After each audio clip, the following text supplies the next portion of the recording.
What's up, Ohio? Hello, everybody. Welcome back to another edition of Fanthem Sports.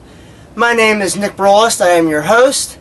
And before I get into this week's show, for those of you that actually watched last week's episode, you might have noticed that the ending was kind of funky, so to speak. Well, that's because YouTube does not like me to go over 15 minutes. So what I had to do was try to find the best possible spot to stop it. So that's why it kind of ended so weird. So my apologies. I gotta make these videos under 15 minutes or YouTube will have nothing to do with it. So anyways, thank you for joining me here on this edition of the Fanthem Sports Report. My name is Nick Brolis. And for those of you that want to follow me on Twitter, feel free at mbrolis. And my email is nickbrolis8404 at yahoo.com. So let's get started off today. And I want to start on a bad note, and I want to end on a positive note. Well, it's kind of weird to start the show talking about a party, but that's what I wanted to do. So I was at a party this weekend, Saturday night to be specific, and I had my Browns hoodie on. So this guy, who's a Pittsburgh fan, I've talked to him a couple times because we've been invited to the same party a couple times before. So he looked at me and he said, you know what your guys' big problem is, and I always let people have their say for what, their opinion. I'll give them the respect.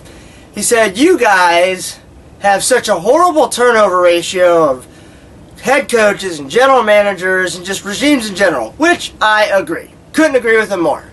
He said, you guys don't keep any coach more than 2 years, then you're firing GMs like crazy. You've been through one ownership change, which is true. And you know what? I can't argue with them.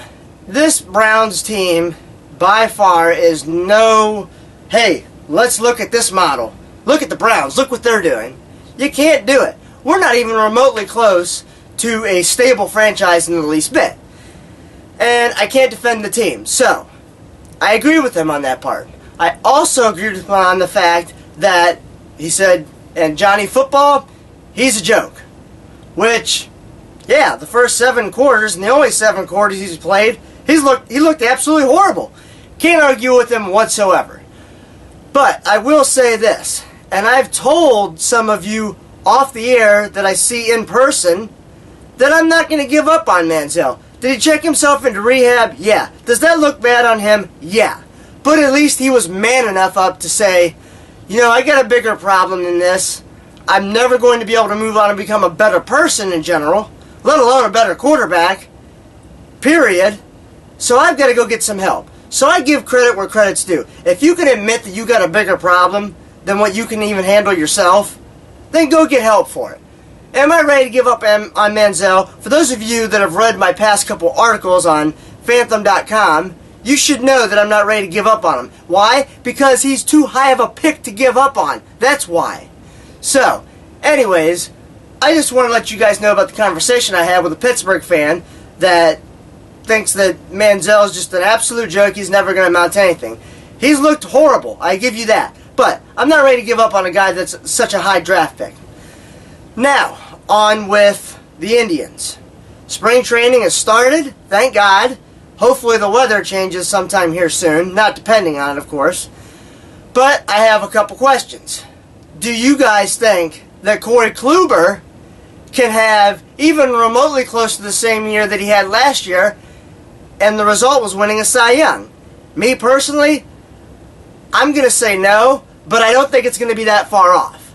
Now, as I've told you guys before, my one big concern, can Michael Bourne be better off? Can he be better to start on the lineup than what he did last year? He only had 10 stolen bases last year. You got to be more effective than that. Number 2, you actually got to get on base. Nick Swisher, can you finally do better than what you have done the last 2 years? I know you've been nagged with injuries, but you've got to do better. I can't remember your contract off the top of my head, but you've got to do better than this. Number 3, okay? The Indians. I told you guys on the last show that I have them hosting a wild card game. They were 85-77 last year. You guys can make the playoffs this year. You added improved talent to this roster, okay? you've got to be able to make the playoffs this year. Finally, you have got to cut down on the errors. They led the league in errors last year.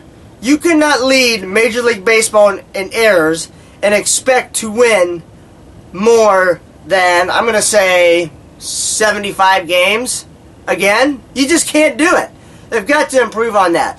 I've heard that they've tried different things in terms of infield practice so far that's hopefully going to be able to improve on that. But guys, let's face it. It's the players dedicating themselves to improve on the infield, and not just the infield, the outfield too. But the Indians have got to improve on that. And like I said before, especially last week's show, they have got to do a better job of scoring more runs. We've got the pitching staff, and that includes the bullpen, and hopefully if we can get the bats going, we'll be alright. I expect the Indians to make the playoffs this year, no doubt about it. And finally, Cavaliers are absolutely sizzling right now. I think they've won 16 out of their last 18 games. Going out of the All-Star break, they had a big game at Washington, which I said was going to be a close game. Not even close. Final score was 127-89 Cleveland. That was the second worst loss at home for Washington. Then they travel to New York and go 101-83, which that doesn't even indicate how big of a blowout that game actually was, because LeBron and the guys were actually resting the whole fourth quarter, which is what they need to do, because guess what? They got Detroit this Tuesday, and they've got to blow them out. They've got to rest their starters, because guess what? They got a big game. I believe it's coming up this Thursday when they host Golden State. That's going to be a big game for the Cavs, because they were actually relatively close to Golden State when they went out there on a West Coast trip earlier this year. And they've got to be able to keep this game very close. I'm not sure if Curry's going to play or not. I know he was out the other game. I can't remember who they were playing, but he was out due to an ankle injury. So, the Cavaliers are, in my opinion, the hottest team in the league right now. And they've just got to keep playing defense. They've got to keep passing the ball. And they've got to keep being aggressive. So, that is this week's edition of Fanthem Sports Report. Thank you for joining me. Feel free to come back and join and check out the website, fanthem.com. I usually have about 4 or 5 articles up each week because I'm able to add photos to my articles, and it's just very motivating for me personally. So, thank you for joining me, Nick Rolls, here on the Fanthem Sports Report. Have a great week, everybody.